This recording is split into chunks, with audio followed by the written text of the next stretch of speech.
And during this time, I came across Derek, and I'm fascinated by the guy, the energy he brings.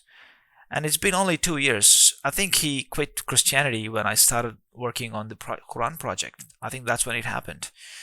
So basically, I like him.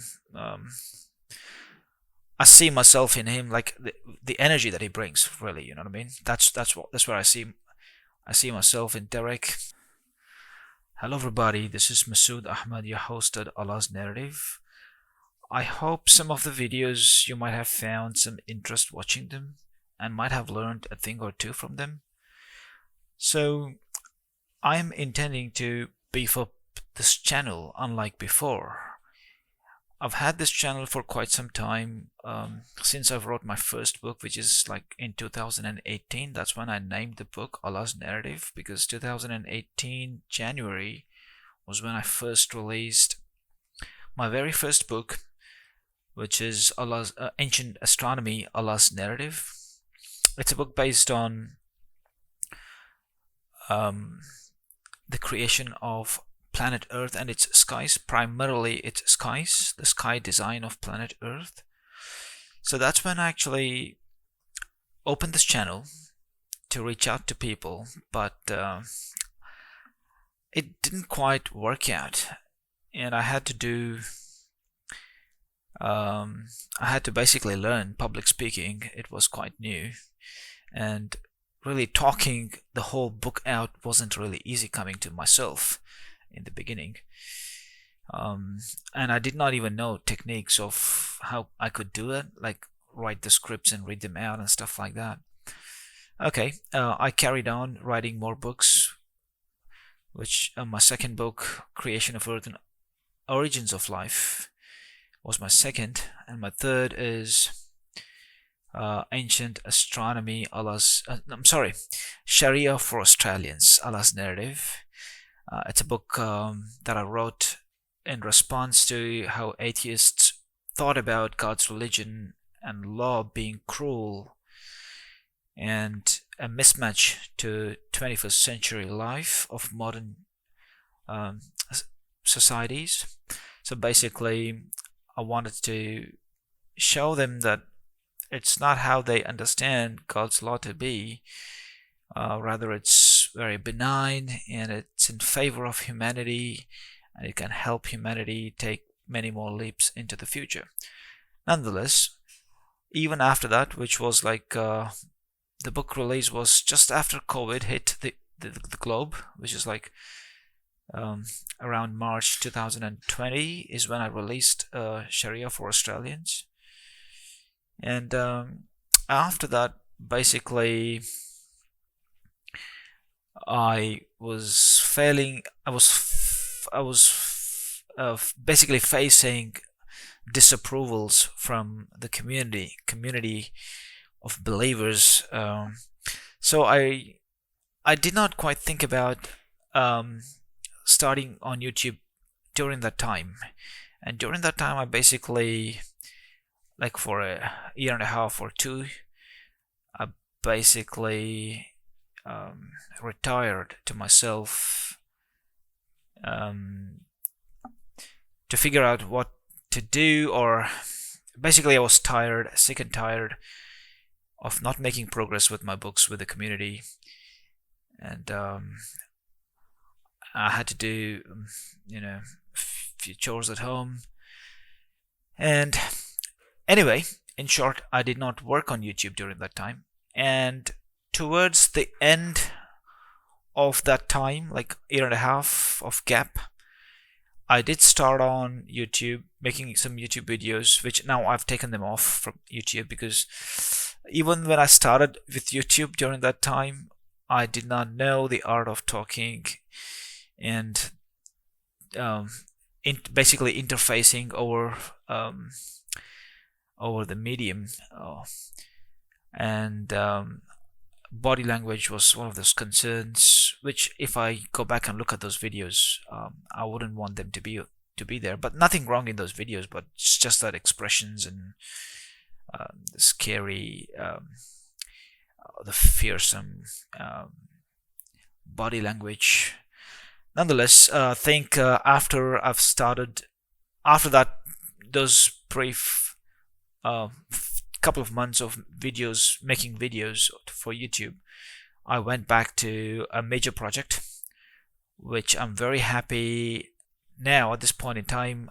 It's almost in the completion phase, which is the translations of the Holy Quran in modern English with a commentary based on the fundamentals of the Holy Bible. So I'm very glad that this has come about, and it's rolling out very good. It's nothing like what you would find on the market with the Holy Quran translations. And it's going to be some while before it's out completely. It's partially out on my website, but for the whole thing to roll out, it'll take some more time.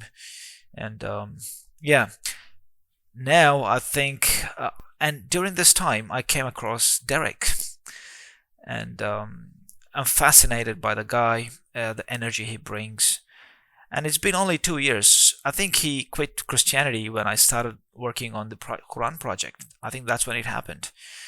So basically, I like him. I see myself in him, like the energy that he brings. Really, you know what I mean? That's where I see myself in Derek. He's got amazing energy, and but yeah, whatever happened with him in the church, I'm not sure. I've got no clue.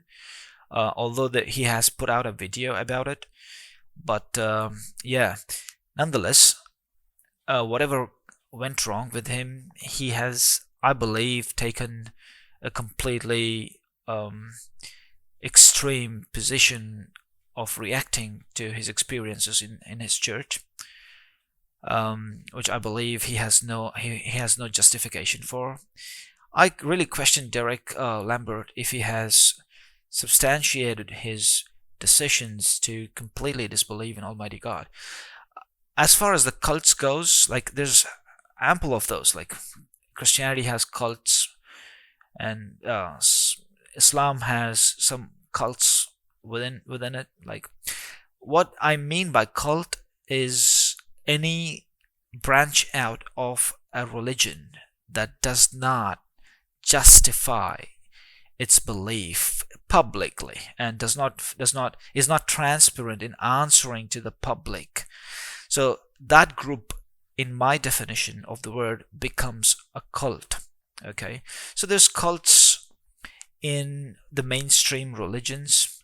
Unfortunately, these are the days where they have the freedoms to organize their own little cults, and they are basically scot-free and enjoy the patron, enjoy their own patrons and their marketplaces without having to respond to criticism to outside of their groups.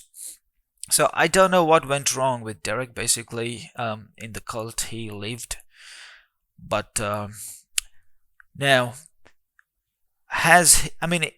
my question to Derek is Derek continuing to carry the baggage of his cult that he lived in once upon a time?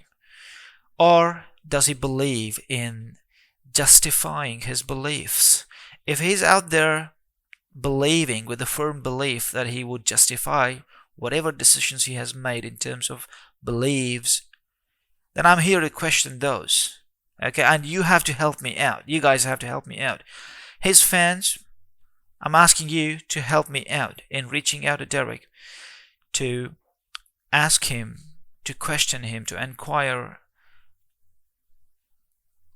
the leads of his change of mind. I want to prod them out. I want to see the substance behind his decision making. Okay, that's important to everybody, to you as well, to Derek, and to me as well. We have to justify and substantiate our decisions as far as beliefs go. If we are so convinced that belief that we held once upon a time is not worth anymore, then those reasoning that we have put in place that's so convincing for us to change our course of life can actually help lots of other people who are looking forward for those exact reasons to make those decisions in their lives. And I mean, you know what? There's a good analogy, right? I would like to give it to you, right? So you can't. What is a comparison? Why would you compare a man who gets the ball and dribbles his way across the obstacles and converts every time he reaches the goalpost? Can he be compared to a man who's clearly inexplicable in his skills and talents, that he gets a ball and he loses it immediately and converts none? They can't be compared. There's no comparison. So Derek, when he has made a decision, I want to inquire. I would like to host him on my channel, Allah's Narrative. Okay, I would like to question. I'm an interviewer, and he's my guest. I'm hosting him, and I would like to question his beliefs and see the value of his reasoning. And if it's convincing, believe me, whatever he's convinced with should convince other people, right? We are all human beings. We have the same intellect. So any logic that goes through his brains unhindered or without difficulty, and it's convincing, right, should also convince other human beings, right? It's overwhelmingly obvious. Like, we get convinced by day-to-day life matters. We get convinced that vaccinations work. I mean, there are some weirdos, forget about those. But everybody, okay, let's not go into that example where there's some confusion, right? Let's agree that planes transport people from point A to point B at a faster speed, right? Faster than trains. No one disagrees. Everybody, it's convincing to everybody's brain, mind. Everyone gets convinced with this fact, right? So, if Derek has gotten convinced with factual evidence of God's non-existence, then I challenge him to explain himself like the goalie, like the player who gets the ball, dribbles his way, crossing the obstacles of the opponent team, every time converts into the goalpost. I'm asking Derek to be as explicable as this analogy goes, and see where we go from there. And like my videos, subscribe to the channel, hit the like button every time. By that way, you will actually help the other side of the story to your own story, which is substantiation, justification of your own beliefs, right? So if not Derek, anybody who's listening to me, one of his fans, I welcome him. I welcome his fans to talk to me on my channel and articulate. I'll give them all the time in the world to articulate themselves, the reasons which have prompted them to strongly think that God does not exist and religion is just man-made and false, right? So take my message, like, hit the bell button, subscribe, and if you don't do this stuff, liking, subscribing, or hitting the bell button and stuff like that, YouTube's algorithm will just not promote me, and my message will not be powerful enough to reach to Derek in a loud and clear way.